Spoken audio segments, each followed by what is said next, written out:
ሚኒስትር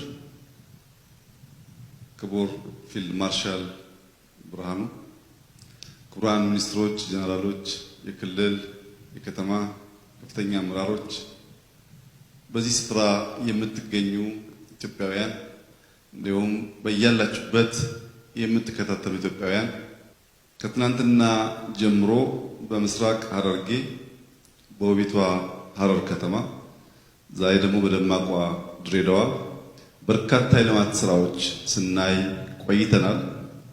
በምስራቅ ሐረርጌ ትናንት የሰው ልጅ አርሶ አደር ማሽን ሊሰራ የማይችለውን ተራራ ገንድሶ እንዴት ያለ የአፈር ጥበቃ ስራ እንደሚሰራ በዓይናችን አይተን ተገርመናል። በብዙ ሀገራት እስከ 2.5 ሜትር የሚጠጋ የእርከን ስራ የሚሰሩ ሀገራት እንዳሉ እናውቃለን። ትናንት በምስራቅ ሐረርጌ ግን እስከ 3 ሜትር እና ከዚያም በላይ የሚጠጋ የእርከን ስራ የሚሰሩ አርሶ አደሮች ውብ የሆነ እጅ ስራን ማየት መደመም እድል ስላገኘን እዛ ያልነበራችሁ ሰዎች በዚሁ አጋጣሚ ይህንን መረጃ ባጋራችሁ ብዬ ነው። ሁለተኛው ምስራቅ ሐረርጌ ላይ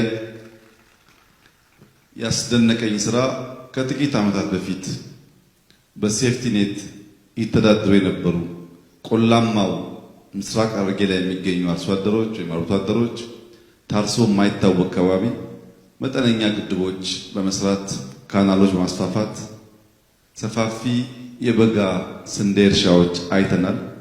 እዚያ እጅግ አስደማሚውና ጀነራል መኮንኖች ብትሰሙት ልብ የሚያሞቀው ጉዳይ በነበርኩበት ወረዳ 1.1 ሚሊዮን የሚጠጋ ህዝብ በሴፍቲ ኔት ይኖር የነበረ 74%